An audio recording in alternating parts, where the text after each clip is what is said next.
reflitamos juntos. Esse momento é para juntos refletirmos sobre a palavra de Deus e a nossa caminhada com Cristo. Essas reflexões são escritas após as minhas meditações da liturgia diária. Peço àqueles que gostarem desse momento reflexivo que dê o seu joinha e compartilhem para que possa chegar a mais pessoas. Peço também que aqueles que ainda não se inscreveram no canal, que se inscrevam. Assim podem nos ajudar a nos mantermos ativos e com a possibilidade de publicar novas reflexões. Na reflexão de hoje, nós vamos tratar de uma dificuldade que temos, que é amar os inimigos. E o título é Quem é o meu inimigo?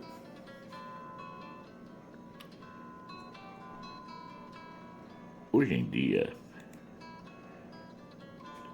vivemos em um mundo muito agitado. Temos notícias de guerras e violências espalhadas por todos os lugares. Bombas explodem aqui e ali, matando e ferindo muita gente. Atiradores desnorteados que chegam atirando em escolas, shopping e outros ambientes, matando muitas pessoas. E sem falar da violência doméstica, da violência no trânsito e outros tipos de violência que, no nosso dia a dia, está crescendo cada vez mais na nossa sociedade. Porque hoje não se pode nem olhar para o outro com um ar diferente, que já é motivo de ameaça. É esse o mundo que vivemos. Na época de Jesus não era tão diferente assim. O homem sempre amou aqueles que lhes fazem o bem e odiou aqueles que o maltratam. Sempre foi assim. Por isso que ele aparece com uma proposta bem diferente. Amai os vossos inimigos e fazei o bem aos que vos odeiam. Bendizei os que vos amaldiçoam e rezai por aqueles que vos caluniam.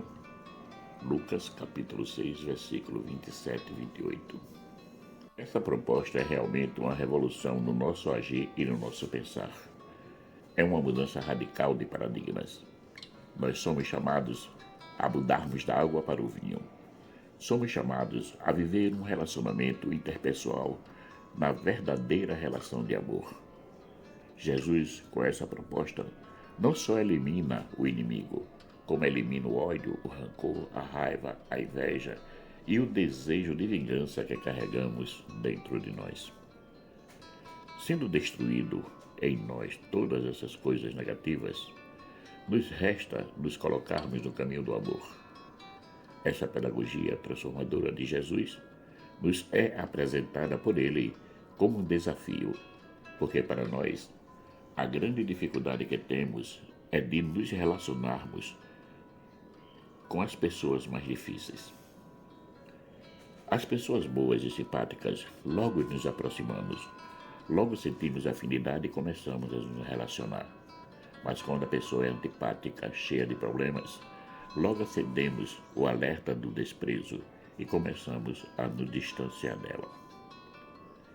Sabendo que não existem pessoas perfeitas no mundo, inclusive nós, por isso que devemos estar atentos a um costume bem negativo que temos, o de etiquetar tudo e todos. Em um objeto, em uma camisa ou em um calção, vão bem colocar uma etiqueta. Mas em uma pessoa, isso não é legal. E nós gostamos muito de fazer esse tipo de coisa. Muitas das vezes nem conhecemos bem a pessoa, mas já vamos formando a ideia dela, já etiquetamos. E quando a conhecemos mais profundamente, vemos que não é nada daquilo que tínhamos pensado. Portanto, partindo dessa constatação, podemos dizer que muitas vezes o inimigo somos nós que o criamos.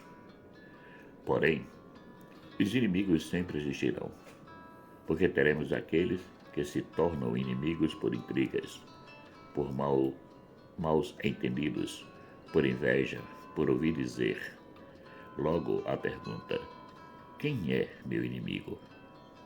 Não devemos ficar preocupados em descobrir qual o motivo da inimizade, mas devemos nos colocar logo na disposição de amar concretamente o inimigo ou aqueles que nos fazem o mal. O cristão é um ser que vive contra a corrente, porque Jesus é um sinal de contradição. Eis que este menino foi colocado para a queda e para o soerguimento de muitos em Israel. E como um sinal de contradição. Lucas capítulo 2, versículo 34. Portanto, nós não podemos fazer diferente. Devemos ir contra a corrente do mundo. Enquanto todos pensam no ter, isto é, em si mesmo, o cristão pensa no irmão, porque com ele a experiência de realizar-se plenamente em Jesus é concreta. Não é uma ilusão.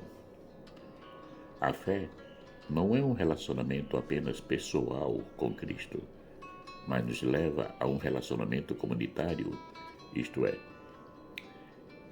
com todos os irmãos.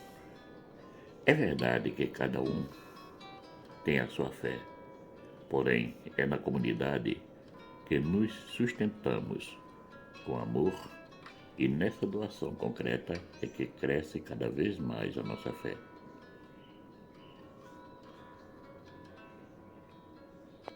Amar os inimigos e fazer o bem a quem nos odeia é uma atitude que vai contra todos os pensamentos do mundo. Como Jesus mesmo nos diz: se amais somente aqueles que vos amam, que recompensa tereis?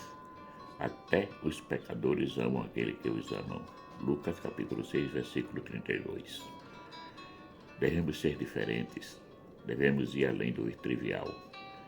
É por isso que ele nos dá a regra de ouro.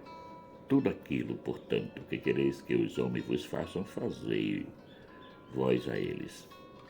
Mateus capítulo 7, versículo 12. É muito importante entender que Jesus não nos manda gostar do inimigo, mas a amá-lo. Tê-los como amigos não é essa a ideia. Podemos tê-los como inimigo, porém devemos sempre amá-los. Nós não somos obrigados a gostar de tudo e de todos. Mas uma coisa é certa, nós não somos o dono da razão. Logo, a humildade deve nos levar a ver o outro com olhos novos, mesmo que ele continue o mesmo.